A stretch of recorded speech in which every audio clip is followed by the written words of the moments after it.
recibí un correo electrónico anónimo que decía verificar el coche de mi hijo antes de la cena. Al principio pensé que era spam, pero algo dentro de mí me impulsó a revisarlo de todas formas.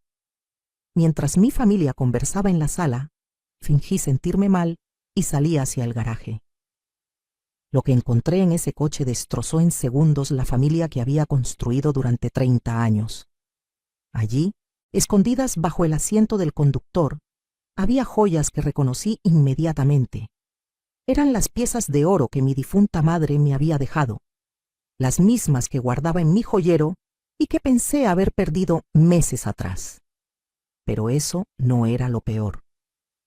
Junto a las joyas encontré documentos, papeles de mi casa, escrituras que estaban siendo tramitadas a nombre de mi hijo sin mi conocimiento.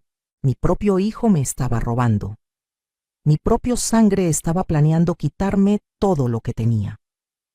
Y cuando levanté la vista, ahí estaba él, parado en la entrada del garaje, mirándome con una frialdad que nunca había visto en sus ojos. No había arrepentimiento, no había vergüenza, solo molestia por haber sido descubierto.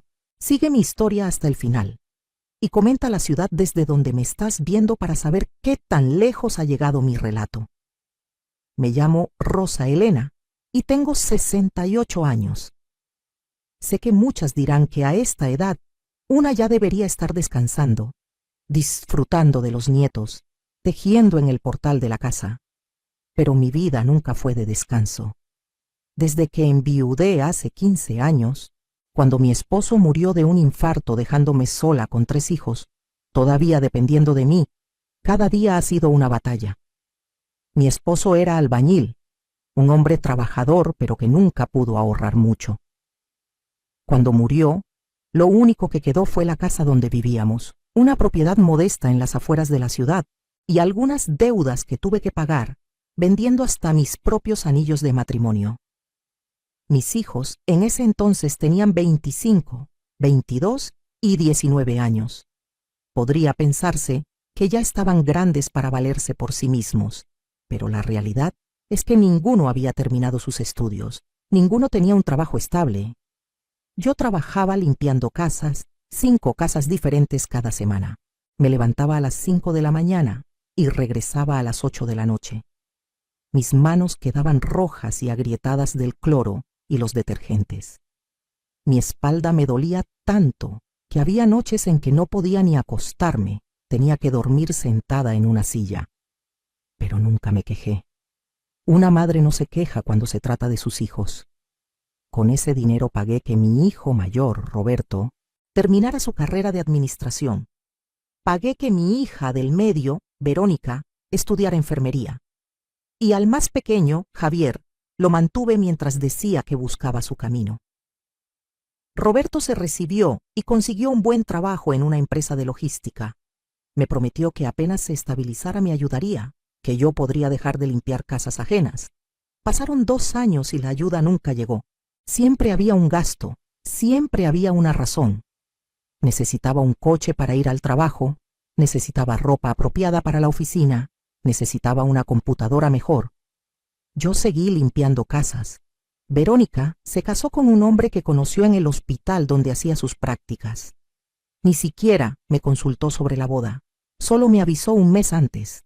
Yo, de todas formas, vendí unas cadenas de oro que mi madre me había heredado para darle algo de dinero para su vestido y la fiesta.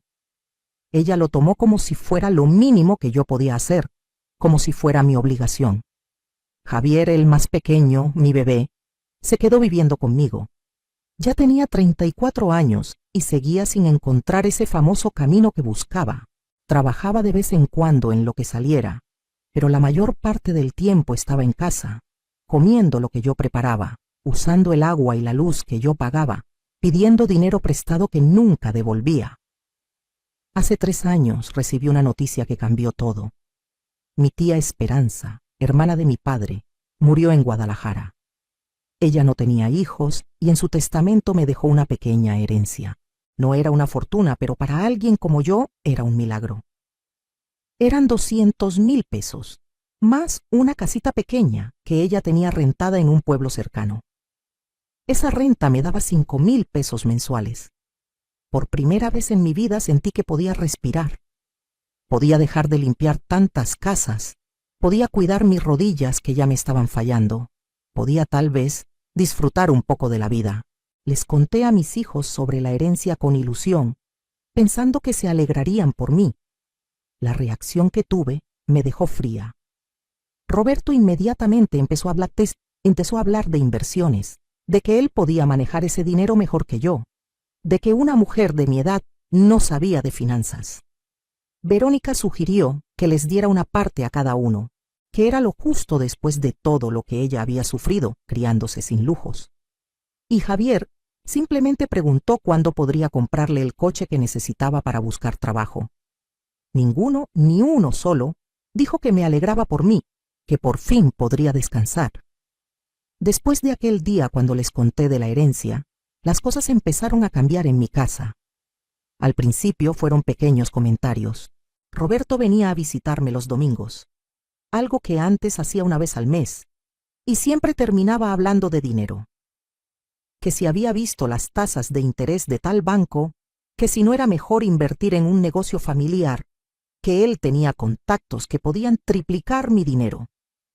Un día trajo papeles, documentos que según él solo necesitaban mi firma para abrir una cuenta de inversión. Yo los leí con cuidado, o al menos lo intenté, pero estaban llenos de palabras que no entendía. Cuando le pregunté si podía llevarlos para que un abogado los revisara, se molestó. Me dijo que no confiaba en él, que después de todo lo que había hecho por mí, así le pagaba. Me hizo sentir tan culpable que por poco firmo, pero algo me detuvo. Verónica empezó a llevarme a sus hijas más seguido. Llegaba sin avisar, dejaba a las niñas y desaparecía por horas. Al principio me daba gusto ver a mis nietas, pero pronto me di cuenta de que me estaba usando de niñera gratuita. Cuando le mencioné que sus visitas estaban interfiriendo con mi trabajo, ella explotó. Me gritó que qué clase de abuela era, que las abuelas deben estar felices de cuidar a sus nietos, que además ahora yo tenía dinero y ya no necesitaba trabajar tanto. Como si esos 5,000 pesos de renta fueran suficientes para vivir cómodamente. Como si los años de desgaste en mi cuerpo no existieran. Pero lo peor era Javier. Él se volvió cada vez más demandante. Cuando le dije que no le compraría un coche porque no podía gastar toda la herencia así, se encerró en su cuarto por 2 días sin hablarme. Luego, salió como si nada hubiera pasado y comenzó a tomar cosas de la casa. Primero fue la televisión de la sala. Dijo que la necesitaba para su cuarto. Luego el microondas. Después empezó a invitar amigos a la casa a cualquier hora. Hacían ruido hasta la madrugada. Dejaban la cocina sucia. Cuando les pedía que bajaran el volumen, Javier me decía que era mi hijo y tenía derecho a vivir en su propia casa. Pero esta no era su casa. Era mía. Yo la había pagado con el sudor de mi frente durante años después de que su padre muriera. Empecé a notar que faltaban cosas. Primero pensé que las había movido y olvidado dónde las puse. Una bandeja de plata que era de mi abuela, un rosario de piedras semipreciosas que me habían regalado en mi confirmación, unos aretes pequeños de oro. Busqué por toda la casa pensando que me estaba volviendo olvidadiza, que la edad me estaba pasando factura. Una tarde, limpiando el cuarto de Javier mientras él había salido, encontré tickets de empeño escondidos en un cajón. Mi propia hijo estaba robándome mis pertenencias y empeñándolas. Cuando lo confronté esa noche, ni siquiera lo negó. Me dijo que él también tenía necesidades, que yo era egoísta guardando todo ese dinero mientras él no tenía ni para salir con sus amigos. Lloré toda esa noche. Me pregunté en qué momento había criado a un hijo capaz de robarle a su propia madre. Luego empezaron las presiones más fuertes. Roberto llegó un día con Verónica y entre los dos me sentaron en la sala. Querían hablar de mi futuro, dijeron, que yo ya estaba grande, que vivir sola era peligroso, que había muchos robos en el barrio, que lo mejor sería que me fuera a vivir con uno de ellos y que rentáramos mi casa. El dinero de la renta lo administrarían ellos para mi propio bien, que también sería bueno poner la casa a nombre de los 3 hijos para evitar problemas legales cuando yo faltara. Todo presentado con sonrisas, con abrazos, con palabras dulces sobre cuidar de su mamá. Pero yo veía lo que realmente había en sus ojos: codicia. Querían mi casa, querían mi herencia, querían controlar hasta el último peso que tenía. Les dije que no, que yo estaba perfectamente bien viviendo en mi propia casa, que cuando necesitara ayuda se las pediría. Se fueron molestos. Esa noche Verónica me llamó llorando, diciendo que yo no la quería, que cualquier madre estaría feliz de vivir con sus hijos. Roberto dejó de visitarme por completo durante un mes. Entonces llegó aquel correo electrónico. Fue un martes por la tarde. Yo había aprendido a usar el Internet básico porque una de las señoras para quien trabajaba me había enseñado. Me servía para ver recetas y videos de tejido. Revisaba mi correo una vez por semana. Casi nunca recibía nada importante. Pero ese día había un mensaje sin remitente, sin nombre. El asunto decía simplemente: para Rosa Elena. El contenido era una sola línea: verifique el coche de su hijo antes de la cena. Nada más. Ni firma ni explicación. Mi primer pensamiento fue borrarlo. Parecía una broma o uno de esos mensajes estafa de los que me habían advertido. Pero algo me incomodó. Ese mismo día era martes, el día que Javier había invitado a Roberto y Verónica a cenar en la casa. Dijo que quería que pasáramos tiempo en familia, cosa que me pareció extraña viniendo de él, pero que me hizo ilusión. Pensé que tal vez mis hijos finalmente estaban reflexionando, que querían arreglar las cosas. Preparé mole, el platillo favorito de Roberto desde niño. Puse la mesa bonita, con el mantel que bordé hace años. Ellos llegaron puntuales, todos sonrientes, abrazándome, diciéndome qué bien se veía todo. Nos sentamos en la sala a conversar antes de cenar. Hablaban del clima, de los niños de Verónica, de nimiedades, pero yo no podía quitarme de la cabeza ese correo. Verifiqué el coche de su hijo antes de la cena. ¿Por qué antes de la cena? ¿Por qué específicamente hoy? Me empezó a doler el estómago de la ansiedad. Roberto notó que estaba distraída y preguntó si me sentía bien. Aproveché la oportunidad. Les dije que me sentía un poco mareada, que tal vez había agarrado sol en la mañana. Verónica inmediatamente sugirió que me recostara un momento, que ellos podían esperar. Era perfecto. Les dije que solo necesitaba un poco de aire fresco, que iba a salir al patio un momento. Pero en lugar de ir al patio, salí por la puerta lateral hacia el garaje. El coche de Javier estaba estacionado ahí. Un coche viejo que había comprado hacía un año, con dinero que nunca supe de dónde sacó. Mi corazón latía tan fuerte que podía escucharlo en mis oídos. Me acerqué despacio, mirando hacia atrás para asegurarme de que nadie me había seguido. Abrí la puerta del conductor, que nunca cerraba con llave. El interior olía a cigarro y a comida rápida. Había basura en el suelo, vasos de café vacíos. Empecé a buscar sin saber exactamente qué buscaba. Revisé la guantera. Solo papeles viejos, multas sin pagar, manuales del coche. Luego metí la mano debajo del asiento. Mis dedos tocaron algo suave, como una bolsa de tela. La saqué. Era una bolsa de terciopelo azul que reconocí de inmediato. Era donde yo guardaba las joyas de mi madre, en mi closet, en una caja de zapatos en el estante de arriba. Abrí la bolsa con manos temblorosas. Ahí estaban.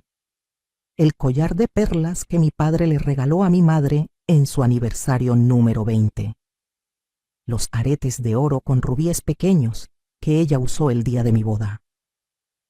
La pulsera de plata con dijes que había ido coleccionando toda su vida, cada dije representando un momento importante. Un broche antiguo con forma de mariposa que había pertenecido a mi abuela.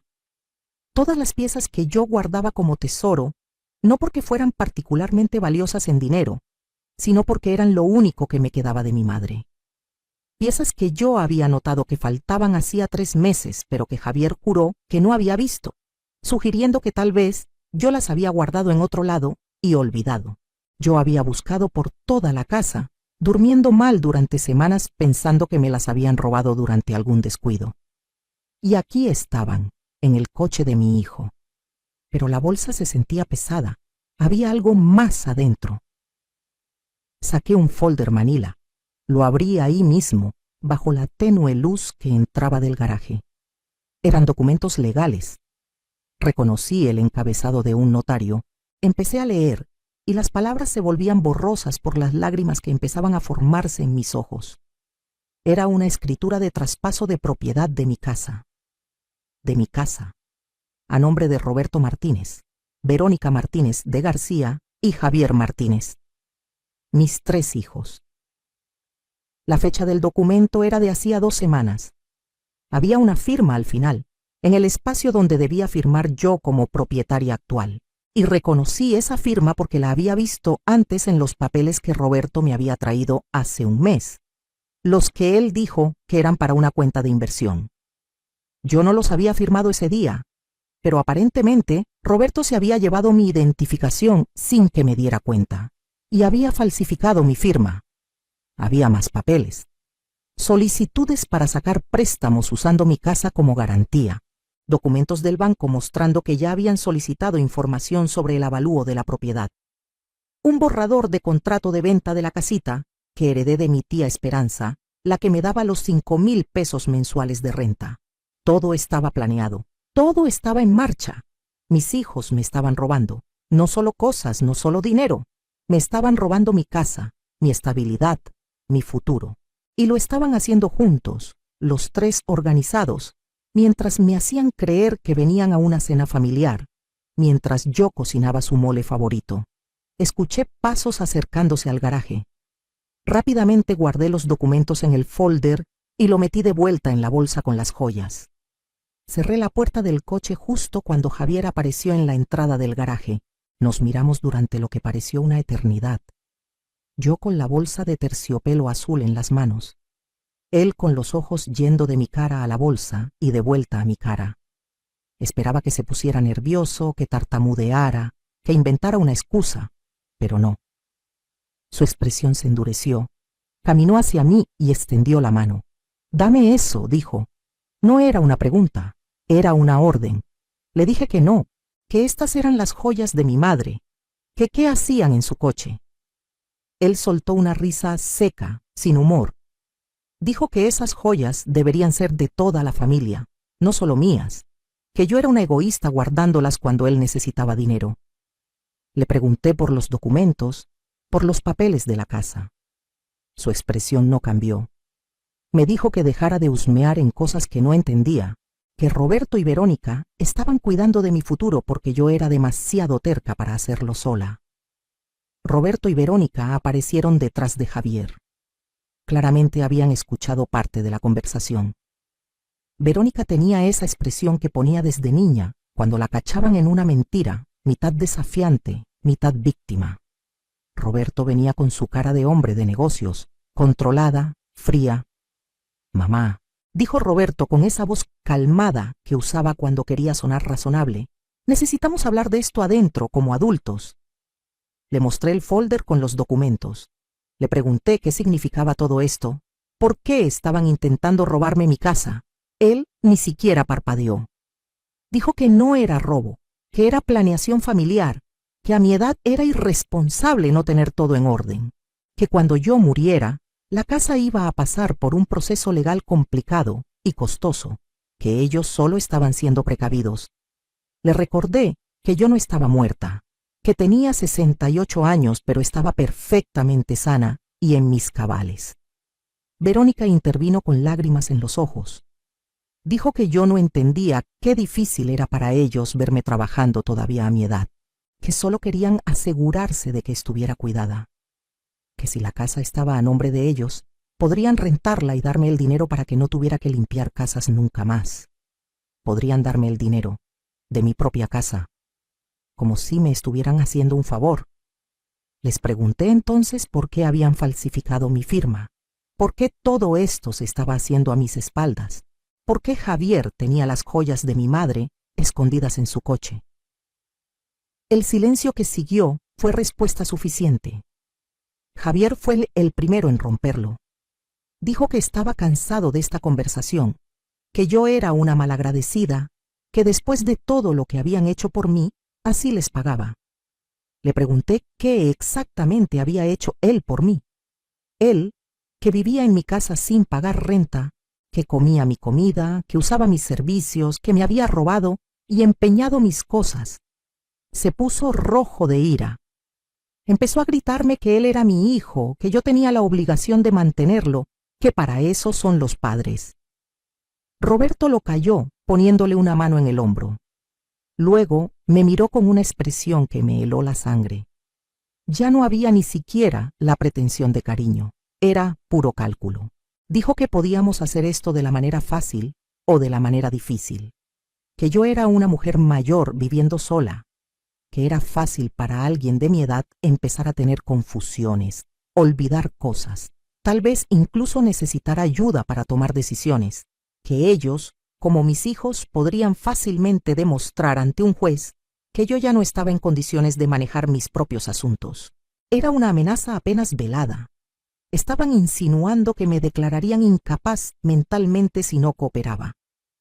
Verónica añadió suavemente que eso no sería necesario si yo solo firmaba los papeles, que así todo sería más simple, que yo podría seguir viviendo en la casa, que nada cambiaría realmente. Todo cambiaría, lo sabía. Una vez que esa casa estuviera a su nombre, sería cuestión de tiempo antes de que decidieran venderla o que me pidieran que me fuera. Me quedaría sin nada después de una vida entera de trabajo. Los miré a los tres, parados ahí en mi garaje, en mi propiedad, amenazándome. Estos eran los bebés que había cargado, los niños que había desvelado cuando estaban enfermos, los adolescentes cuyas lágrimas había secado, los adultos por los que había sacrificado mi salud y mi juventud. Y ahora me veían solo como un obstáculo entre ellos y mi dinero. Sentí algo quebrarse dentro de mí, pero no era debilidad, era claridad. Por primera vez en años vi las cosas exactamente como eran. Les dije que necesitaba tiempo para pensar. Roberto empezó a protestar, pero lo interrumpí. Les dije que si realmente les importaba mi bienestar, como decían, me darían unos días para procesar todo esto, para entender los documentos, tal vez consultar con alguien que me explicara todo en términos simples. Verónica intercambió una mirada con Roberto. Podía ver que estaban calculando, decidiendo si presionar ahora o darme cuerda. Roberto finalmente asintió. Dijo que por supuesto, que se daba cuenta de que era mucha información de golpe, que tomara el tiempo que necesitara. Pero su tono dejaba claro que ese tiempo era limitado. Agregó que tal vez sería bueno que mientras tanto él guardara los documentos importantes para que no se perdieran.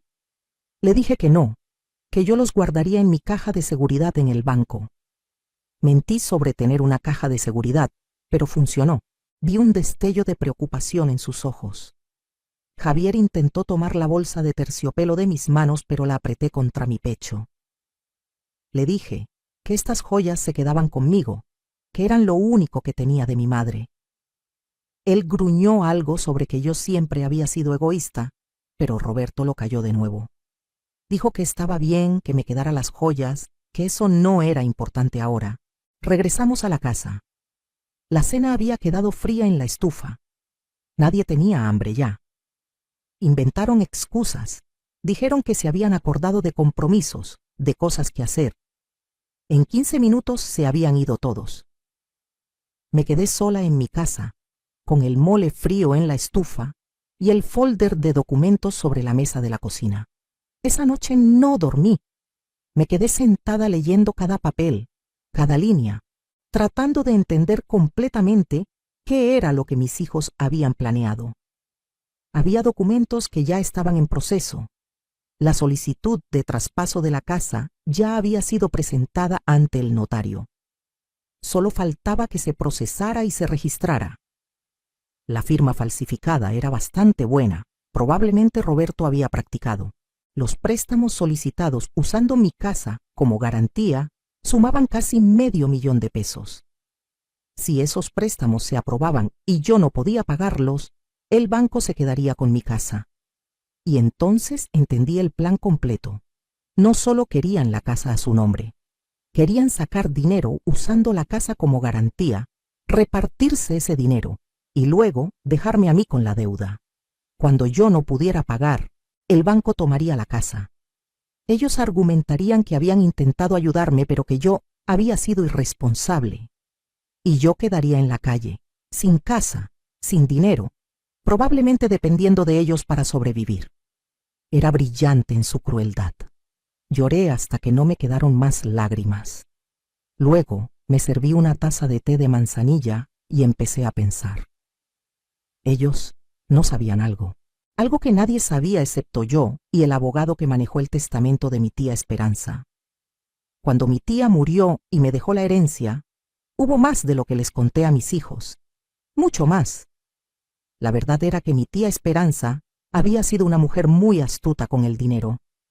Nunca se casó, nunca tuvo hijos, y trabajó toda su vida como administradora en una fábrica textil. Vivía modestamente, casi frugalmente, pero había estado invirtiendo su dinero sabiamente durante décadas. Cuando murió a los 82 años, su patrimonio era considerable.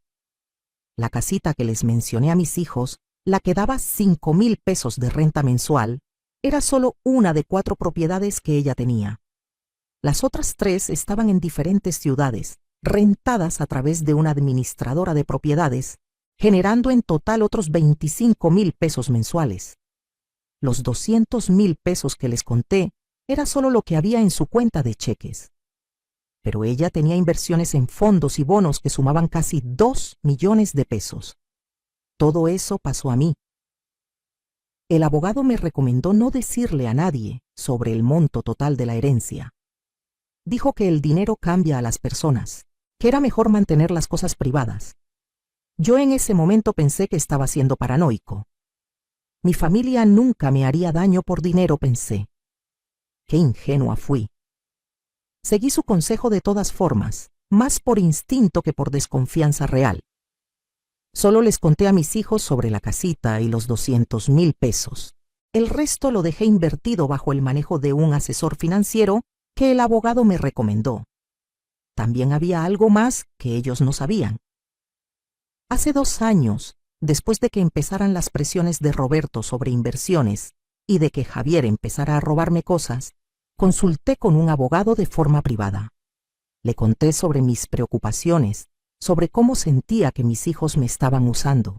Él me recomendó hacer un testamento muy específico y también crear un fideicomiso con mis propiedades principales. Seguí su consejo.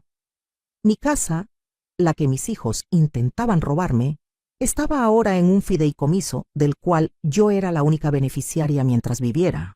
Cualquier intento de transferirla, venderla o usar como garantía para préstamos requeriría no solo mi firma, sino también la aprobación del fiduciario, que era el despacho de abogados.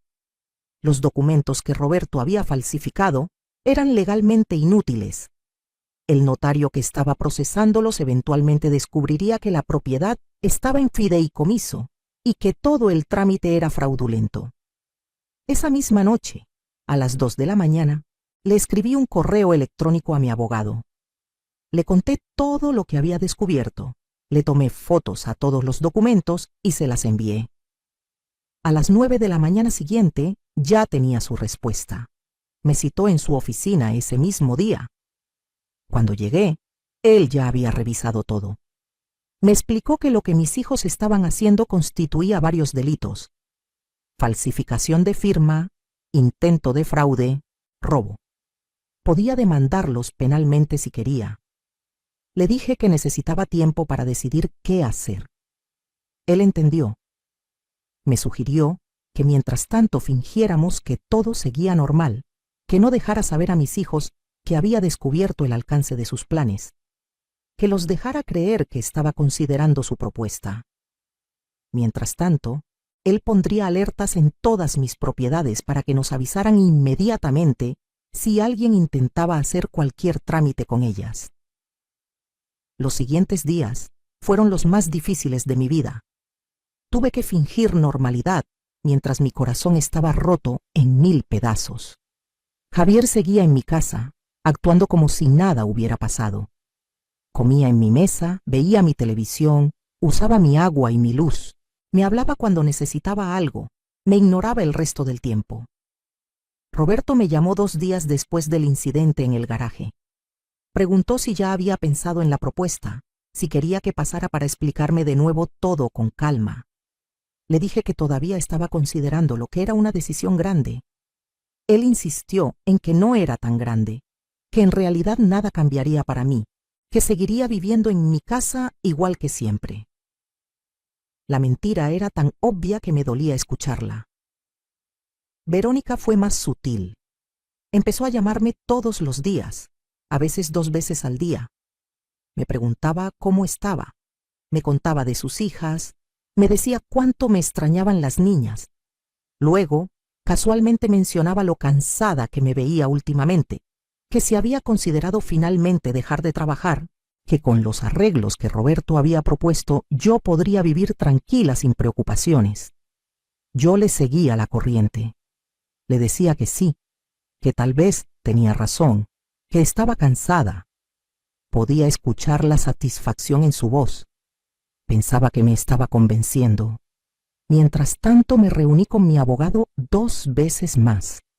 Revisamos todas mis propiedades, todas mis cuentas, todos mis documentos. Todo estaba protegido. Él me sugirió algo más, algo que al principio me pareció extremo pero que después vi la sabiduría.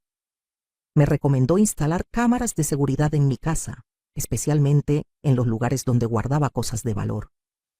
Dijo que si Javier ya me había robado antes, probablemente lo volvería a hacer, y ahora que se sentían presionados por haber sido descubiertos, podrían ponerse más audaces. Contraté a un técnico que vino cuando Javier había salido. Instalamos 3 cámaras pequeñas, discretas. Una en la sala con vista al comedor, una en el pasillo cerca de mi recámara y una en la cocina. Las cámaras grababan directamente a una nube en Internet. Yo podía ver las grabaciones desde mi teléfono. El técnico me enseñó cómo usarlas. Fue bueno que lo hice. 3 días después, un sábado, cuando yo había ido al mercado, revisé las cámaras desde mi teléfono por curiosidad. Vi a Javier entrando a mi recámara. Abrió mi closet, movió cajas, claramente buscando algo. No encontró las joyas porque ahora las tenía guardadas en la caja de seguridad real que había rentado en el banco.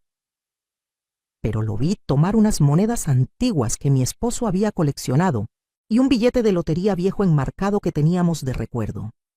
Salí del mercado y regresé a casa inmediatamente. Cuando llegué, Javier estaba en la sala viendo televisión como si nada. Le pregunté directamente si había entrado a mi cuarto. Dijo que no, que por qué preguntaba. Le dije que faltaban unas cosas. Él se encogió de hombros y dijo que probablemente las había movido yo misma y olvidado dónde las puse.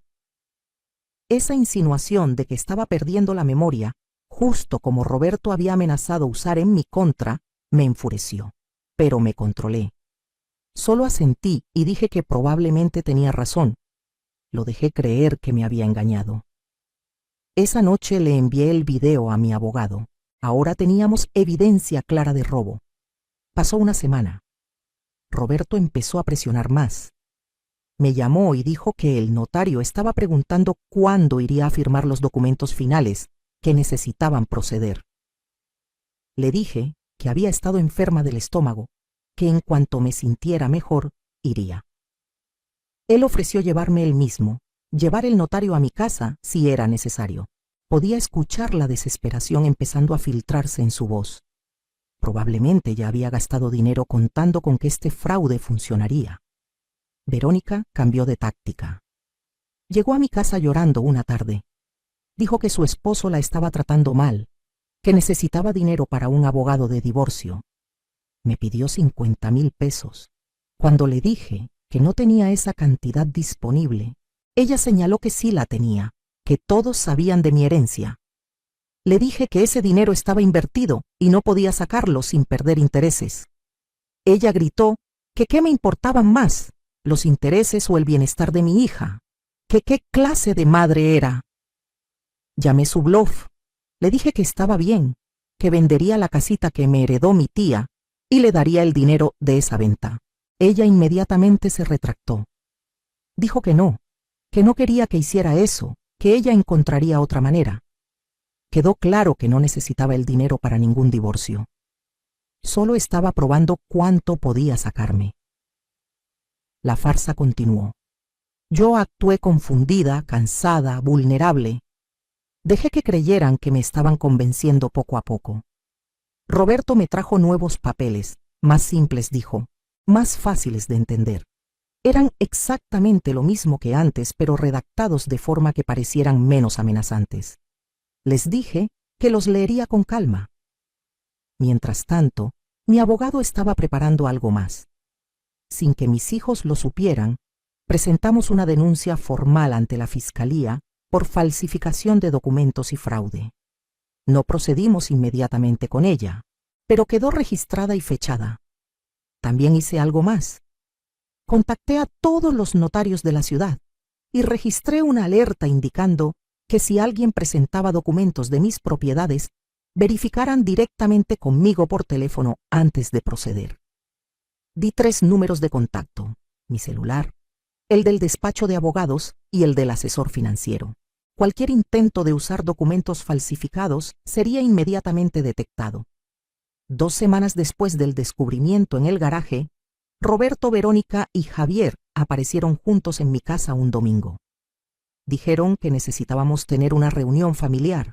Trajeron comida, parecían amigables, sonrientes. Comimos juntos, algo que no habíamos hecho en meses. Hablaron de recuerdos de cuando eran niños, de cosas lindas. Yo sabía lo que estaban haciendo.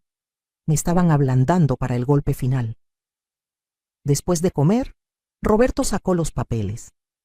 Dijo que había simplificado todo todavía más, que ahora solo necesitaba mi firma en 3 lugares y todo estaría arreglado.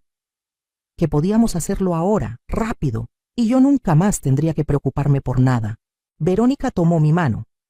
Dijo que sabía que esto era difícil para mí, pero que confiara en ellos, que eran mis hijos y solo querían lo mejor para mí. Javier no dijo nada. Solo me miraba con esos ojos fríos que ya no reconocía como los del bebé que había sido. Tomé los papeles. Los miré como si los estuviera leyendo cuidadosamente. Luego levanté la vista y los miré a los 3. Les pregunté si realmente pensaban que era tan tonta.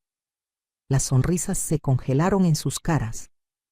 Roberto preguntó de qué estaba hablando. Saqué mi teléfono. Abrí la aplicación de las cámaras de seguridad y les mostré el video de Javier robando en mi cuarto. La cara de Javier se puso blanca.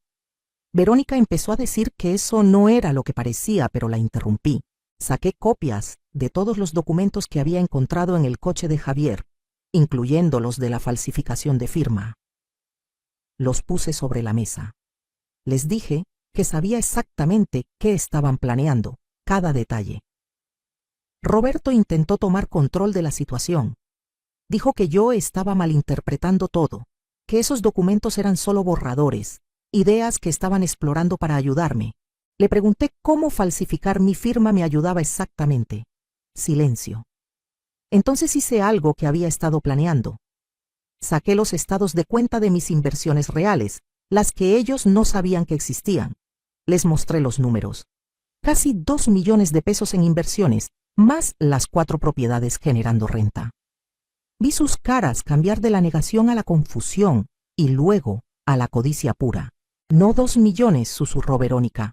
Les dije que sí, que mi tía había sido mucho más exitosa de lo que nadie sabía, que yo había seguido el consejo del abogado de no decirle a nadie, porque aparentemente él entendía mejor que yo cómo el dinero podía cambiar a las personas. Que qué bueno que lo hice, porque ahora veía su verdadera naturaleza. Roberto se recuperó primero. Cambió su táctica completamente. Dijo que esto era maravilloso, que entonces yo estaba todavía mejor protegida de lo que pensaba, que ahora más que nunca necesitaba ayuda profesional para manejar ese patrimonio, que ellos, como mis hijos, estaban en la mejor posición para ayudarme que era su derecho y responsabilidad. Les dije que no, que yo ya tenía ayuda profesional, un despacho de abogados y un asesor financiero que habían estado manejando mis asuntos perfectamente durante 2 años sin robarme, sin mentirme, sin falsificar mi firma, que de hecho, mi casa ya estaba en un fideicomiso y que todos sus intentos de transferirla eran legalmente nulos, que el notario que había estado procesando sus documentos fraudulentos pronto sería contactado por las autoridades. La explosión que siguió fue espectacular. Javier empezó a gritarme que yo no tenía derecho a esconderles ese dinero, que ellos eran mis hijos, que les pertenecía tanto como a mí. Le recordé que él tenía 34 años, que no me había dado un solo peso en años, que vivía de mi generosidad mientras me robaba. Verónica lloró diciendo que no podía creer que yo les hiciera esto, que después de todo el amor que le había dado, así me portaba con ella. Le pregunté qué amor exactamente había recibido de ella últimamente, además de manipulación y demandas de dinero. Roberto fue el más calculador. Dejó de fingir afecto y fue directo al punto. Dijo que sin importar lo que yo hiciera, ellos eran mis herederos legales. Que cuando yo muriera, todo sería de ellos de todas formas. Así que podía hacer las cosas difíciles ahora, pero eventualmente ganarían. Sonreí cuando Roberto dijo eso. Fue una sonrisa que los tomó desprevenidos porque no esperaban que su amenaza me divirtiera. Les dije que tenían razón en algo. Eventualmente yo moriría, probablemente antes que ellos estadísticamente hablando. Pero ¿quién dijo que ellos iban a heredar algo? Saqué otro documento de mi bolso. Era mi testamento, el que había hecho hace 2 años con el abogado. Lo abrí en la página donde estaba detallada la distribución de bienes. Les expliqué que según mi testamento actual, cada uno de ellos recibiría exactamente 10,000 pesos. El resto de mi patrimonio, todas las propiedades, todas las inversiones, todo, iría dividido entre 3 organizaciones benéficas. Una fundación para mujeres mayores en situación de abandono, otra para niños huérfanos y la tercera para educación de jóvenes de escasos recursos. En total, casi 2 millones de pesos que jamás verían. Roberto se puso de pie tan rápido que tiró su silla. Gritó que eso era imposible, que no podía desheredarlos así. Le dije que sí podía, que había consultado con abogados expertos, que en México los padres tienen la obligación de dejar algo a sus hijos. Por eso les dejaba 10,000 pesos a cada uno, pero que podía disponer del resto como quisiera, que todo era completamente legal. Verónica sollozaba incontrolablemente. Decía que cómo podía hacerles esto, que éramos familia. Le dije que la familia no roba, no miente, no falsifica firmas, no amenaza con declarar a su madre incapaz mental para robarle su casa. Que ellos habían roto esa familia mucho antes de este momento.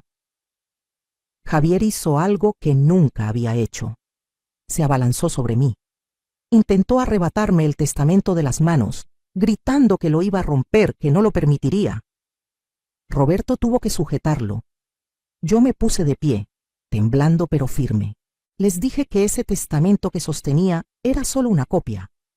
El original estaba registrado con el abogado y en el registro público. Que destruirlo no cambiaría nada. Que además, ahora tenía evidencia de intento de agresión física, gracias a las cámaras de seguridad que ellos no sabían que existían. Javier miró alrededor, notando por primera vez las pequeñas cámaras. Su cara se descompuso.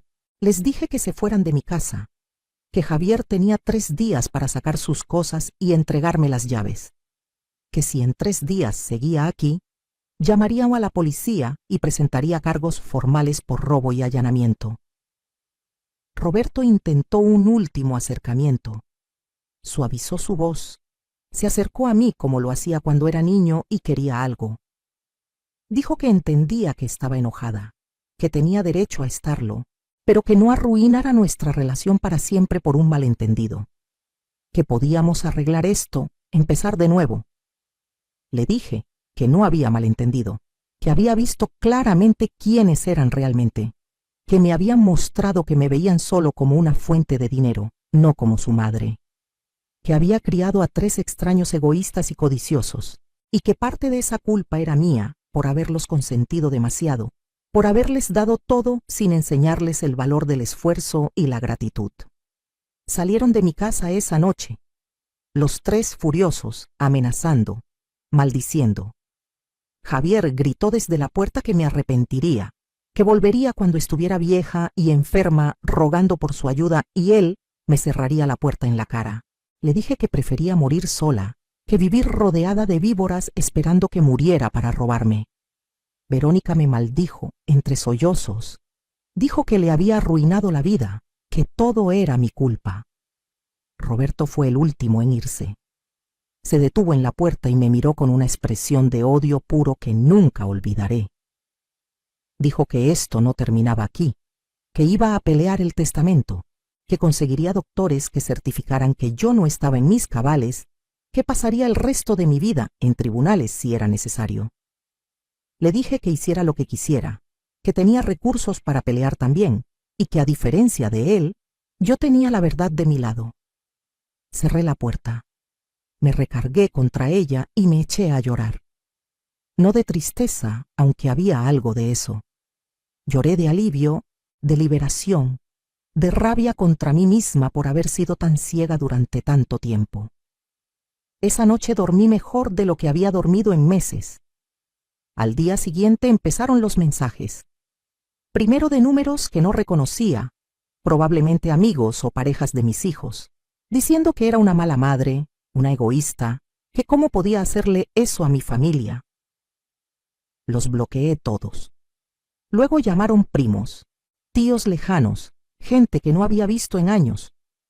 Todos con la misma historia que obviamente mis hijos les habían contado, que yo me había vuelto loca, que estaba desheredándolos sin razón, que necesitaban intervenir para proteger a la pobre anciana confundida.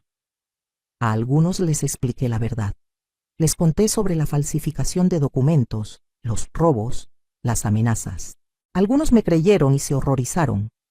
Otros claramente pensaron que estaba exagerando, que seguramente era un malentendido que se podía arreglar. A esos también los corté de mi vida. No tenía energía para convencer a nadie de nada. Javier no salió de la casa en 3 días como le ordené. Al 4.º día, fui con mi abogado y presentamos formalmente los cargos. La policía llegó a mi casa esa tarde con una orden. Javier tuvo que salir esposado mientras los vecinos miraban. Gritaba que yo lo estaba traicionando, que era su madre y debería protegerlo, no entregarlo a la policía. Uno de los policías me preguntó si estaba segura de proceder con los cargos. Le dije que sí. Mi hijo pasó 2 noches en la cárcel antes de que Roberto pagara su fianza, pero los cargos seguían activos. El robo estaba documentado en video, las joyas habían sido recuperadas del lugar donde las había empeñado, todo gracias al ticket que encontré. Tenía caso. Roberto contrató un abogado. Empezó el proceso para pelear el testamento exactamente como había amenazado. También intentó presentar cargos contra mí por difamación, alegando que yo estaba esparciendo mentiras sobre ellos. Pero mi abogado tenía toda la evidencia. Los documentos falsificados, los videos, los testimonios del notario que confirmó que alguien había intentado procesar documentos fraudulentos. El caso de Roberto fue desestimado en 2 semanas. Durante los siguientes 2 meses, viví en una paz que no había experimentado en años. Javier obviamente ya no vivía conmigo. La casa estaba limpia, silenciosa, mía. No tenía que cocinar para nadie más que para mí. No tenía que limpiar desastres de otras personas. No tenía que esconder mis cosas valiosas o preocuparme de que me las robaran. Seguí trabajando limpiando casas, pero ahora solo 2 casas por semana en lugar de 5. Mis rodillas me lo agradecían. Con la renta de las propiedades que heredé de mi tía, más algunas distribuciones pequeñas de mis inversiones que mi asesor financiero me recomendó, tenía suficiente para vivir cómodamente. Empecé a hacer cosas que nunca había hecho. Me uní a un grupo de baile folclórico para mujeres mayores que se reunía los martes en el centro comunitario. Tomé un curso de repostería, porque siempre quise aprender a hacer pasteles decorados. Hice amigas, mujeres de mi edad, que también habían pasado por dificultades, que entendían. Les conté mi historia. Algunas se horrorizaron, otras me dijeron que habían pasado por cosas similares con sus propios hijos. Una de ellas, Carmen, me contó que sus hijos la habían metido en un asilo sin su consentimiento y habían vendido su casa, quedándose con el dinero. Ella había tenido que pelear legalmente durante 3 años para salir y recuperar algo de su patrimonio. Comparado con eso, yo había actuado a tiempo. Roberto intentó un último acercamiento. Me envió una carta larga, escrita a mano. En ella decía que había reflexionado, que se daba cuenta de que las cosas se habían salido de control, que nunca fue su intención lastimarme, que la presión de mantener a su familia, de cumplir expectativas, lo había llevado a tomar malas decisiones, que me pedía perdón y quería reconstruir nuestra relación, que entendía si no quería cambiar el testamento, pero que al menos le diera la oportunidad de demostrarme que podía ser un buen hijo de nuevo. Era una carta bien escrita, emotiva, casi convincente, pero la leí con el aprendizaje de los últimos meses. Noté que en ninguna parte admitía específicamente qué había hecho mal. No mencionaba la falsificación de firma, el intento de robarme la casa, las amenazas de declararme incapaz. Solo hablaba vagamente de malas decisiones y presiones. Era una disculpa calculada para obtener lo que quería, sin realmente aceptar responsabilidad. No le respondí. Una semana después apareció en mi casa. Tocó la puerta un domingo por la mañana. Cuando abrí y lo vi ahí, me pidió solo 5 minutos de mi tiempo. Había adelgazado, se veía cansado. Una parte de mí, la parte que todavía era su madre después de todo, sintió una punzada de preocupación. Pero me mantuve firme. Le dije que no teníamos nada de qué hablar. Él insistió. Dijo que por favor, que era su madre, que no podía cerrarle la puerta así. Le dije que él había cerrado la puerta de nuestra relación cuando decidió robarme, que las acciones tienen consecuencias, que yo le había enseñado eso cuando era niño, pero aparentemente no aprendió la lección. Se arrodilló. Ahí en el portal de mi casa, un hombre de 43 años se arrodilló frente a mí y empezó a llorar. Rogó perdón. Dijo que estaba desesperado, que debía dinero, que había hecho inversiones malas en el trabajo y necesitaba cubrirlas antes de que lo descubrieran, que pensó que yo tenía más de lo que necesitaba y no me importaría compartir, que nunca pensó en cómo me afectaría. El hecho de que Roberto admitiera que había hecho inversiones malas con dinero que probablemente no era suyo y que su plan era robarme a mí para cubrir sus errores, solo confirmó que había tomado la decisión correcta.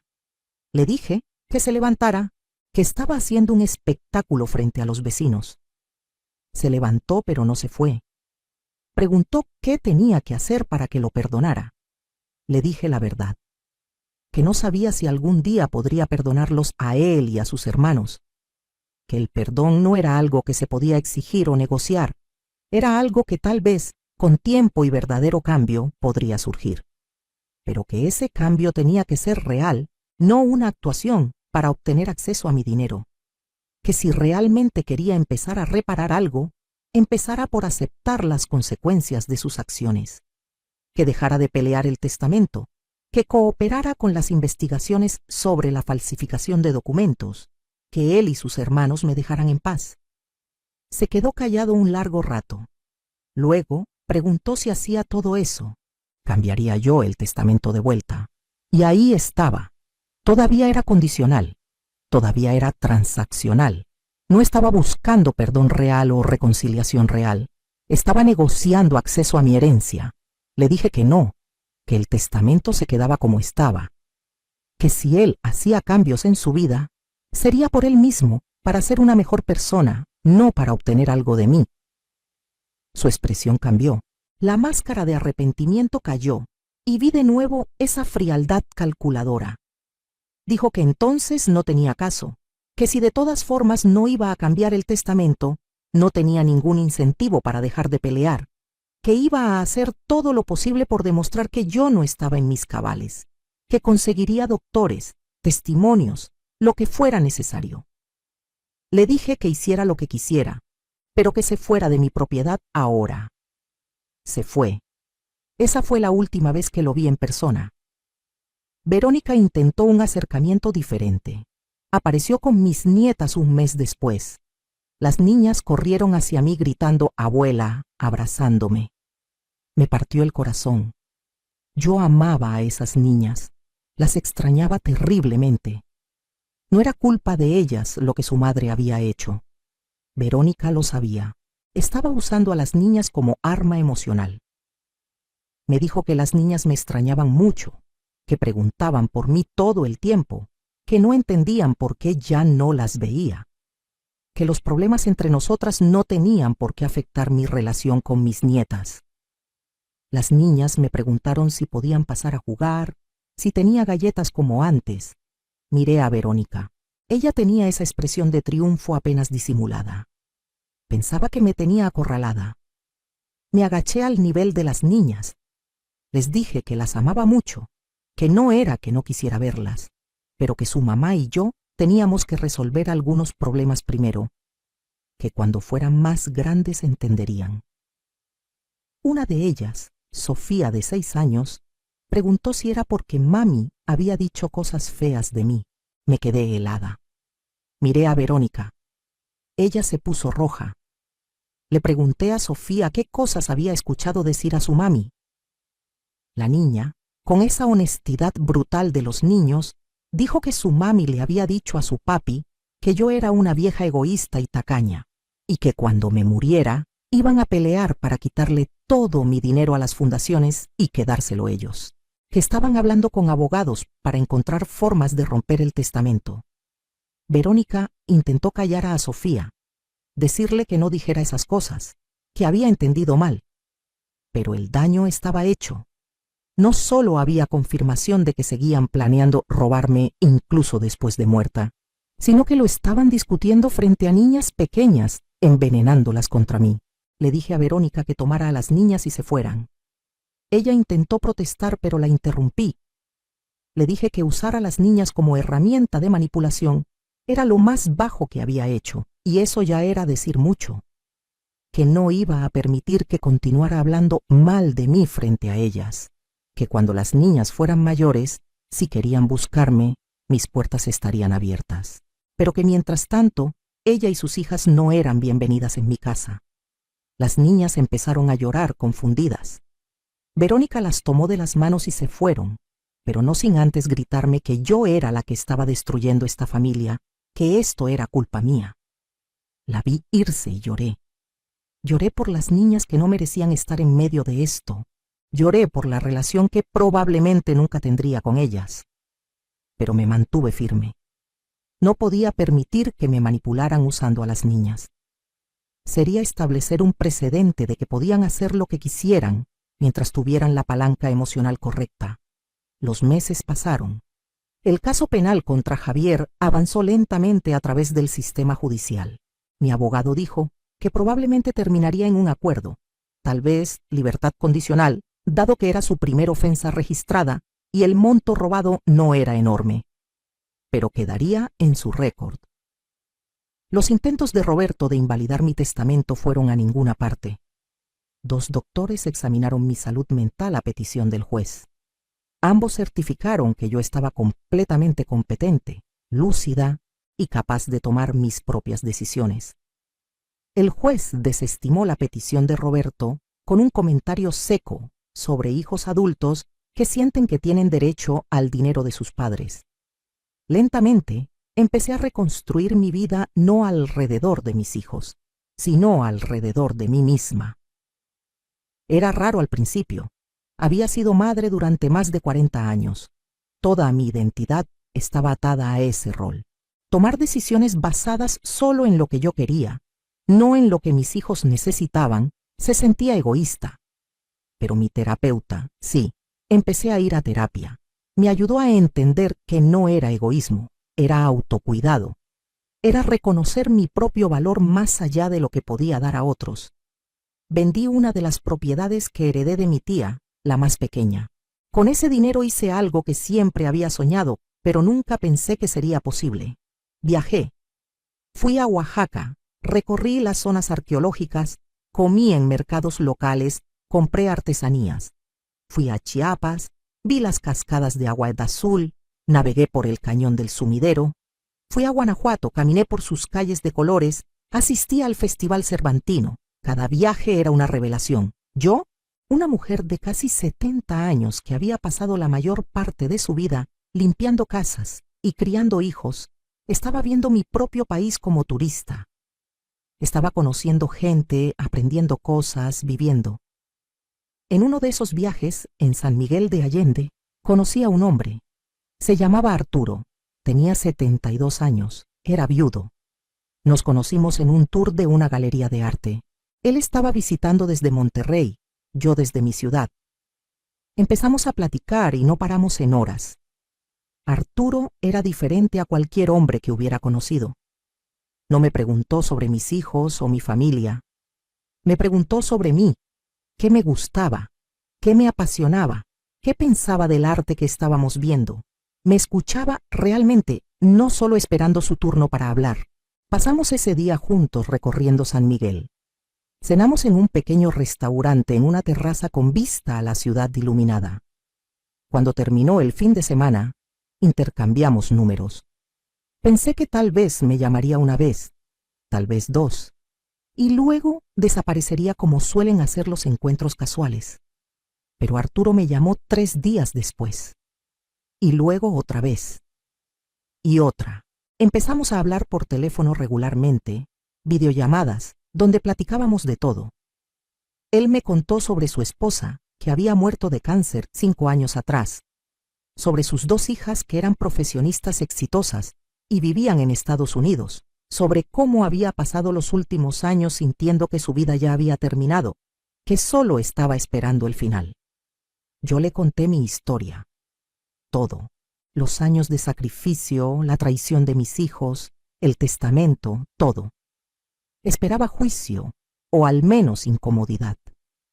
En cambio, él dijo que era una de las mujeres más valientes que conocía, que defender tu propia dignidad contra tus propios hijos requería un coraje que la mayoría de las personas no tienen. Nos volvimos a ver 2 meses después. Esta vez él vino a mi ciudad. Lo llevé a conocer los lugares que me gustaban, los mercados donde compraba mis verduras, la panadería donde hacía años que compraba pan. Lo presenté con mis amigas del grupo de baile. Ellas lo interrogaron como si fueran mi comité de protección personal. Arturo pasó la prueba. Él y yo empezamos una relación. Nada intenso o dramático.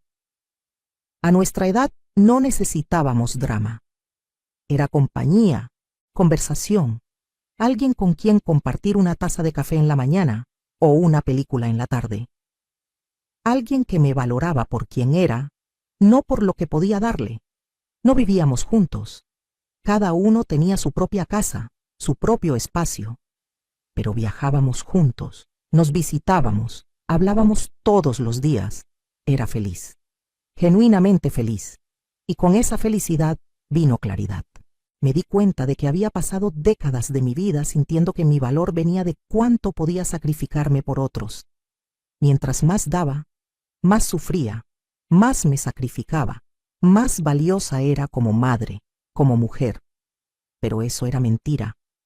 Mi valor no venía de mi sufrimiento.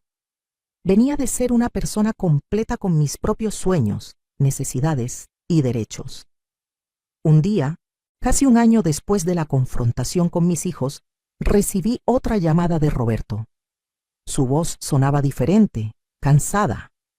Dijo que había perdido su trabajo, que la empresa había descubierto las inversiones malas que había hecho con fondos de la compañía y lo habían despedido, que estaba enfrentando posibles cargos criminales, que su esposa lo había dejado, que lo había perdido todo. Hubo una pausa larga. Luego preguntó si podía prestarle dinero para un abogado. No mucho, dijo. Solo 50,000 pesos. Los devolvería, prometió. Sentí muchas cosas al escuchar eso. Una parte de mí, la parte maternal que nunca desaparece completamente, quería ayudar. Quería rescatarlo como había hecho tantas veces cuando era niño, pero ya no era un niño. Era un hombre de 43 años que había tomado decisiones terribles, que había intentado robarme, que me había amenazado. Las consecuencias de sus acciones lo habían alcanzado. Le dije a Roberto que no le prestaría dinero. Escuché su respiración pesada al otro lado de la línea. Preguntó si realmente iba a dejar que su propia madre lo dejara caer así, enfrentar la cárcel, perderlo todo. Le dije que yo no lo estaba dejando caer, que él se había tirado solo con sus propias decisiones, que falsificar documentos en el trabajo, robar fondos de la empresa, esas fueron sus elecciones, así como intentar robarme a mí fue su elección, que yo le había ofrecido todo cuando era joven, educación, apoyo, amor, que él había tomado todo eso y lo había desperdiciado convirtiéndose en alguien que roba y miente, que esto no era mi responsabilidad arreglar. Hubo silencio. Luego dijo algo que me sorprendió por su honestidad.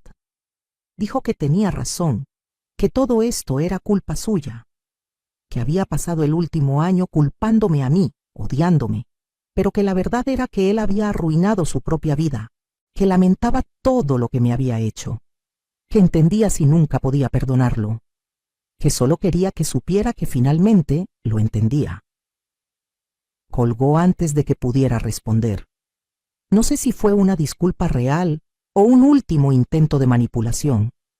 Honestamente, ya no me importaba. Roberto tuvo que enfrentar sus consecuencias. Terminó con libertad condicional y servicio comunitario, similar a Javier. Su carrera en logística estaba terminada. Ninguna empresa lo contrataría después de eso. Escuché por terceros que estaba trabajando en ventas de autos usados. Verónica se divorció finalmente de su esposo, pero no por las razones que había inventado antes. Él la dejó cuando descubrió que ella había estado robando dinero de sus cuentas conjuntas para alimentar un hábito de apuestas en línea que nadie sabía que tenía. Ella tuvo que mudarse a un apartamento pequeño con las niñas.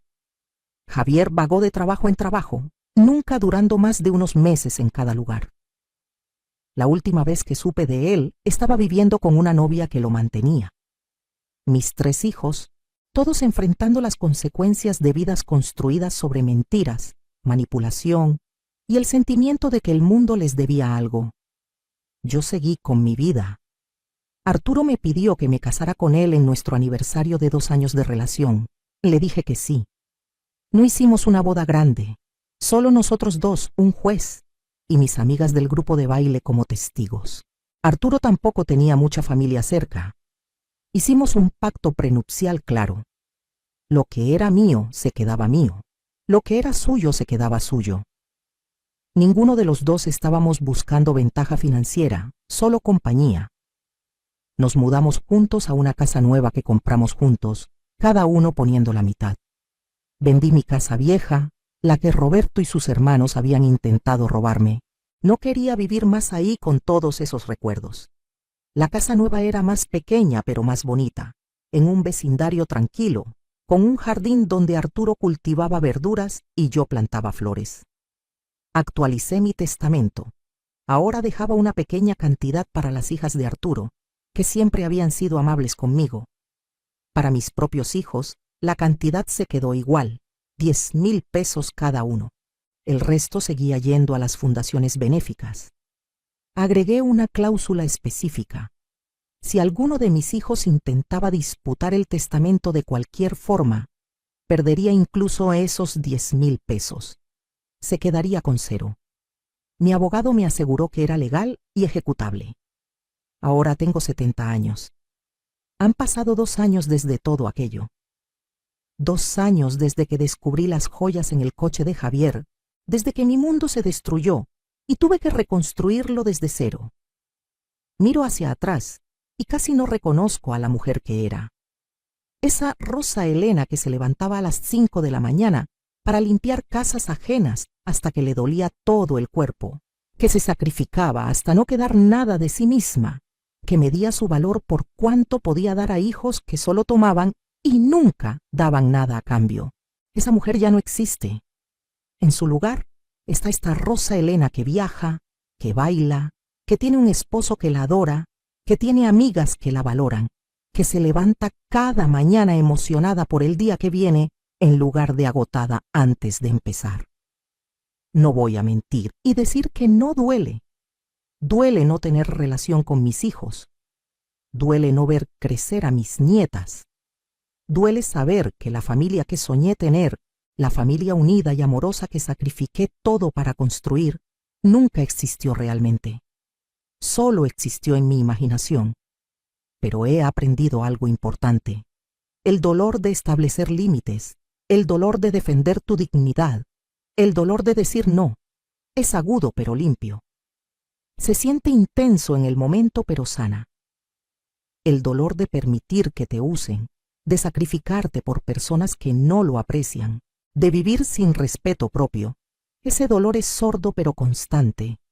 No sana nunca, solo se acumula hasta que te consume. Elegí el dolor que sana. Y del otro lado de ese dolor, encontré una vida que vale la pena vivir. Hace un mes recibí una carta. Era de Sofía, mi nieta mayor, la que había revelado sin querer los planes de su madre. Ahora tiene 8 años. La carta estaba escrita con esa caligrafía infantil de trazos grandes e irregulares. Decía: querida abuela, mamá no sabe que te estoy escribiendo.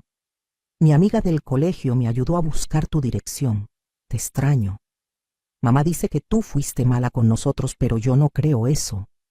Yo me acuerdo de tus galletas y cómo me dejabas ayudarte a cocinar. Algún día, cuando sea grande, quiero venir a visitarte. Te amo, Sofía. Lloré cuando leí esa carta. La he leído 100 veces. La guardo en mi buró junto a mi cama. Le respondí.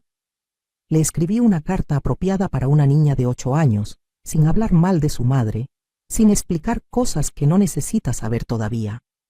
Le dije que yo también la amaba, que también la extrañaba, que cuando fuera mayor las puertas de mi casa siempre estarían abiertas para ella, que mientras tanto estudiara mucho, fuera una niña buena, y supiera que su abuela pensaba en ella. No sé si Verónica interceptó esa carta. No sé si Sofía la recibió, pero la envié. Planté una semilla. Tal vez algún día crezca. Arturo dice que soy una de esas mujeres que florecen tarde en la vida, que pasé décadas siendo un capullo cerrado, sacrificándome y marchitándome, y que ahora finalmente me estoy abriendo y mostrando todos los colores que siempre estuvieron ahí. Es una metáfora linda. Me gusta pensar que es cierta. Este domingo celebramos mi cumpleaños número 70. Arturo organizó una fiesta sorpresa con todas mis amigas, las del grupo de baile, las señoras para quienes todavía limpio casas ocasionalmente y que se han vuelto amigas más que empleadoras. Había música, comida, baile, risas. Soplé las velas de mi pastel rodeada de gente que me quiere por quien soy, no por lo que puedo darles. No había ninguno de mis hijos ahí. Hace 2 años eso me hubiera destrozado. Ahora lo noté. Sentí una punzada de tristeza y luego seguí con mi fiesta, porque mi vida ya no gira alrededor del vacío que dejaron, gira alrededor de la plenitud que he construido. A las mujeres que están escuchando esta historia, especialmente a las madres que se han sacrificado toda su vida, quiero decirles algo importante. Tus hijos no son tu razón de existir. Tu vida no termina cuando terminas de criarlos. Tu valor no se mide por cuánto sufres por ellos. Ser una buena madre no significa desaparecer como persona. No significa aceptar abuso, manipulación o falta de respeto porque vinieron de tu vientre. Tus hijos te deben respeto, gratitud y consideración. No les debes cada centavo que tienes, cada minuto de tu tiempo, cada gramo de tu energía. Tienes derecho a una vida propia. Tienes derecho a establecer límites. Tienes derecho a decir no. Tienes derecho a proteger lo que has trabajado toda tu vida para construir. Y si tus hijos adultos reaccionan a esos límites con rabia, manipulación o amenazas, eso te dice todo lo que necesitas saber sobre la relación. No eres una mala madre por defenderte. Eres una mujer con dignidad propia. Durante años me sentí culpable. Me preguntaba si había sido demasiado dura, si debería haber dado más oportunidades, si debería haber perdonado y olvidado. Mi terapeuta me hizo una pregunta que cambió mi perspectiva. Me preguntó, si una amiga viniera a ti y te contara que sus hijos la estaban robando, falsificando su firma para robarle su casa, amenazándola con declararla incapaz mental y usando a sus nietos para manipularla, ¿qué le aconsejarías? Le dije que le diría que cortara contacto inmediatamente, que se protegiera, que llamara a la policía. Mi terapeuta preguntó entonces por qué no merecía yo el mismo consejo que le daría a una amiga. No tuve respuesta para eso, porque no había respuesta lógica. Solo culpa irracional, solo la creencia que me habían inculcado toda mi vida de que las madres deben sufrir en silencio, aguantar todo, perdonar todo. Estoy aquí para decirles que eso es mentira. Una mentira que mantiene a las mujeres, especialmente las mujeres mayores, atrapadas en situaciones abusivas. Mereces mejor. Yo merecía mejor. Y finalmente me di cuenta de eso. No sé qué pasará con mis hijos eventualmente. Tal vez algún día tendrán una epifanía real, no manipulada, sobre lo que hicieron. Tal vez buscarán reconciliación genuina, tal vez no. Ya no está en mis manos. Lo único que está en mis manos es cómo vivo el resto de mi vida. Y he decidido vivirla con alegría, con dignidad, con amor propio. He decidido vivirla rodeada de gente que me valora. He decidido vivirla haciendo las cosas que siempre soñé pero nunca me permití. He decidido vivirla siendo egoísta, según la definición de mis hijos. Pero según mi definición, he decidido vivirla finalmente siendo yo misma. Tengo 70 años. Si vivo hasta los 80 o 90, todavía me quedan 10 o 20 años. Esos años no los voy a pasar rogando por migajas de afecto, de gente que me ve como una fuente de dinero. Los voy a pasar bailando con Arturo, viajando a lugares que siempre quise ver, cultivando amistades reales, tal vez escribiendo las recetas de mi madre en un libro para preservarlas, aprendiendo a pintar porque siempre me atrajo el arte. Los voy a pasar viviendo, no solo existiendo. El correo anónimo que recibí ese día cambió mi vida. Nunca supe quién lo envió. Tengo mis sospechas. Probablemente alguien que escuchó a mis hijos planeando, tal vez la pareja de alguno de ellos, tal vez un amigo con conciencia. Nunca lo sabré. Pero quien sea que fue, les estoy agradecida. Porque ese correo me dio la oportunidad de salvarme.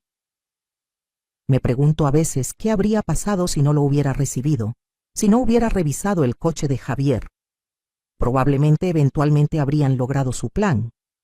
Habrían procesado los documentos falsificados, me habrían quitado la casa, o tal vez habrían escalado a algo peor. Tal vez me habrían declarado incapaz y tomado control de todo mi patrimonio. Estaría viviendo en algún asilo barato mientras ellos se repartían el dinero que heredé de mi tía. O peor, estaría viviendo con uno de ellos, completamente dependiente, siendo tratada como una carga. El solo pensarlo me da escalofríos. Escapé. No todas las mujeres en mi situación escapan. Conozco historias de amigas cuyos hijos las despojaron de todo. Mujeres que terminaron sus días en pobreza, después de una vida de trabajo, porque sus propios hijos las robaron. Mujeres que se quedaron calladas porque el estigma de admitir que tus hijos te tratan mal es demasiado. Porque la sociedad todavía cree que si tus hijos te tratan mal, debe ser porque fuiste mala madre. Como si los hijos adultos no tuvieran agencia propia, como si no pudieran elegir ser malas personas independientemente de cómo los criaste. Yo fui buena madre. No perfecta, ninguna madre lo es. Cometí errores.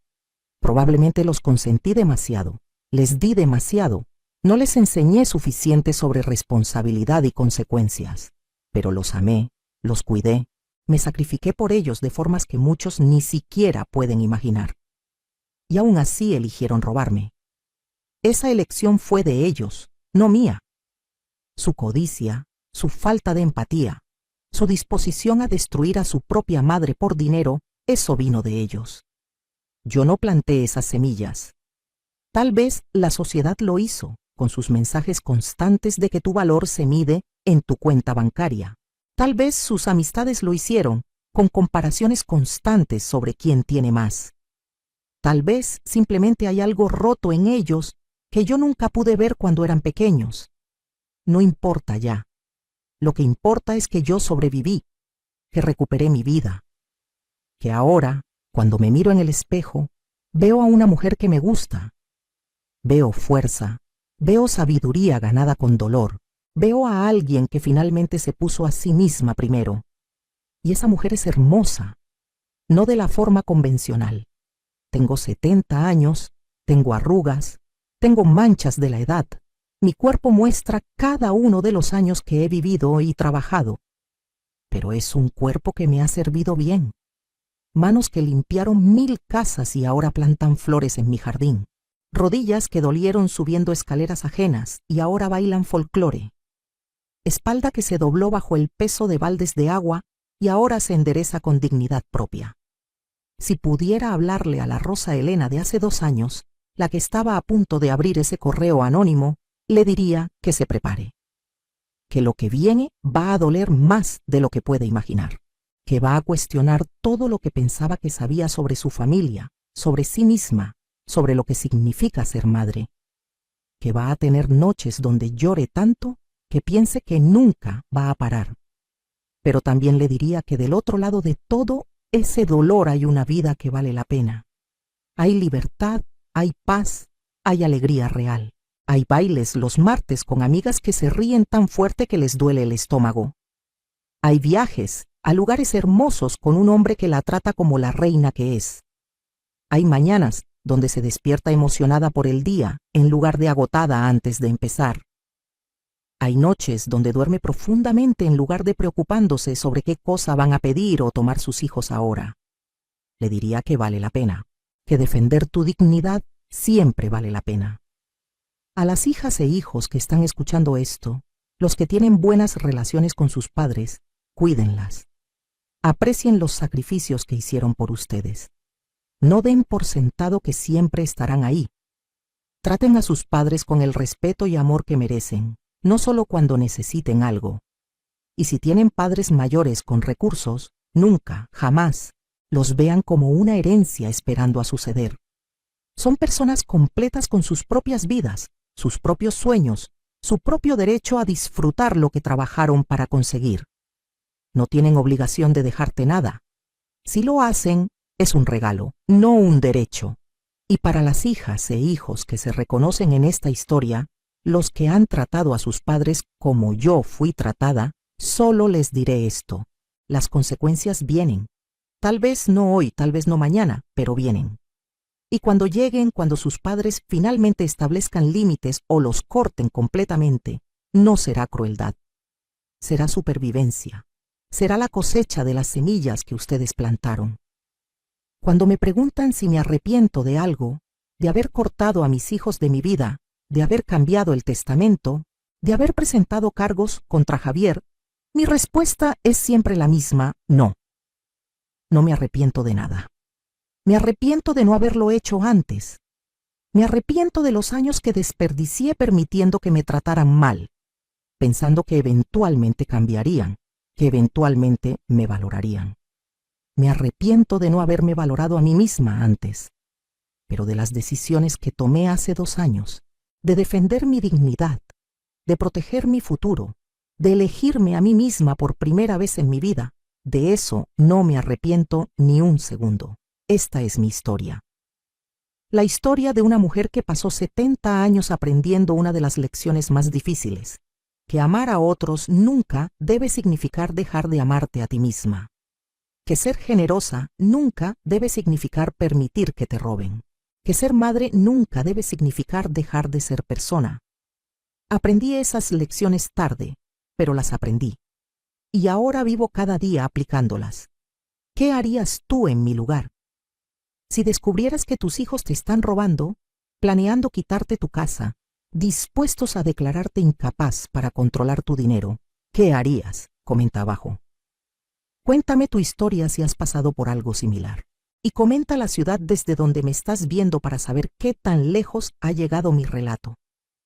Porque si mi historia puede ayudar aunque sea a una mujer a darse cuenta de que merece mejor, a una madre a entender que poner límites no es crueldad, a una persona mayor a defender su dignidad, entonces todo lo que pasé valió la pena. Gracias por escucharme. Gracias por permitirme compartir mi historia sin juicio. Y recuerden, nunca es demasiado tarde para elegirte a ti mismo. Nunca es demasiado tarde para empezar a vivir en lugar de solo existir.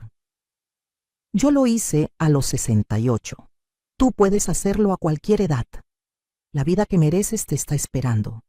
Solo tienes que ser lo suficientemente valiente para reclamarla.